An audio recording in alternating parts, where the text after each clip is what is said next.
to the point where you would wear it out and have to buy a new one of the same CD. Is that a correct statement? It is.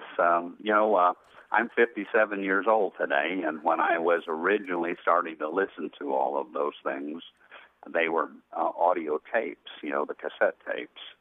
And so, they don't have the longevity of a CD today. And so I literally listened to them so many times I wore them out. I had one set of Zig Ziglar that I really, truly am passionate about, and I listened to that set so many times that I went through 4 sets of cassette tapes wearing them out. Now, you ask us a question, what would we do if we knew we could not fail? Why is that so important? Well, so many of us get caught up and we get told. I was told by my father that I was never going to make anything out of my life. And, that's a terribly awesome thing to have to overcome. That when your parent or society or, the people around you tell you that you can't get anything in life and you can't go anywhere in life, all of those things are for people that already have gifts in their life, and they're not for the common person. And I absolutely am a firm believer that that is not true. We can have anything in life we want if we truly decide what it is we want and we make the determination that we are going to get that no matter what the cost. And in every book, I always try to pick out a few of the quotes or lines, and you said something that really hit home. You said, we dwell on weaknesses and limitations and settle for less than we are capable of. I thought that was so important because so many of us do seem to do that. Like you said, your father, rather than saying something you did well, he just told you weren't going to make something of yourself. We seem to, if our son is in a ball game and strikes out once and gets 4 hits, we ask him why he struck out. If our daughter is in a singing event and hits a bad note, we worry about that more than the good part. Why do you think we all dwell on the weaknesses and things that limit us? Well, all of the negativity that is out there gets passed on from one generation to another without people really truly understanding what they've just done to their children when they make those kinds of statements. And so one of the things that I really wanted to focus on is to say we have to take responsibility for ourselves and for our children, and we have to get ourselves educated to say the buck stops here. I am not going to pass on this negativity to one more generation.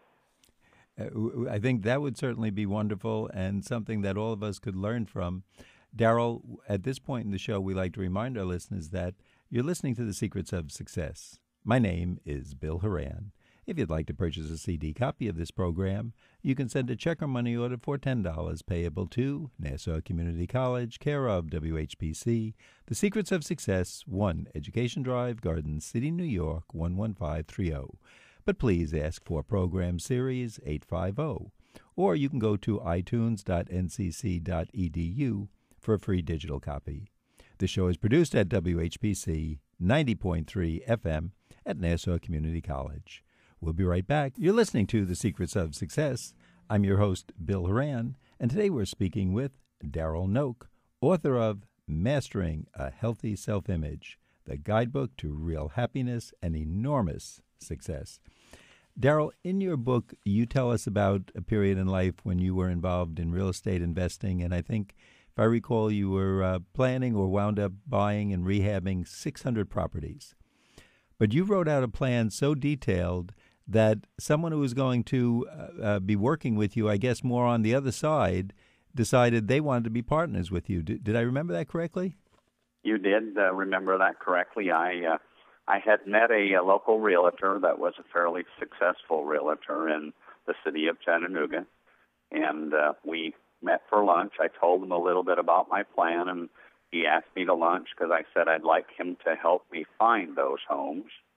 And so after detailing my business plan at lunch, he said, I really am not the organized person you are, but I do know how to find properties, and I've always enjoyed finding a house that we could rehab and work on and reselling it. And would you consider having a partner? And I said, yeah, I think that's a good idea. So we partnered up at that point. And that, I think, shows a lot of us, if you just do what you do well, one, there's going to be somebody out there who could use you as a complement to what they do. And if they realize their weaknesses and see how diligent you work, I think anybody who works very hard and seems very organized, I think most of us are impressed by. No matter what the output is, it's almost like they really can't do too badly, because if they're this much organized going into the process, they kind of must know what they're doing. Did you wind up going partners with him? We did. We partnered up, and I had set a goal to buy my first house by July 1st, 1989 or 1999. Yeah, 1999. Excuse me. We ended up buying our very first house, and although Billy Weathers was my partner, he was the realtor that was going to find the house.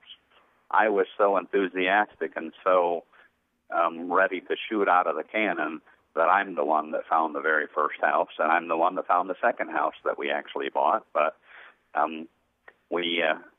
over the course of the years, we bought a RE/MAX franchise, and we built a very large, successful business from the beginning of that.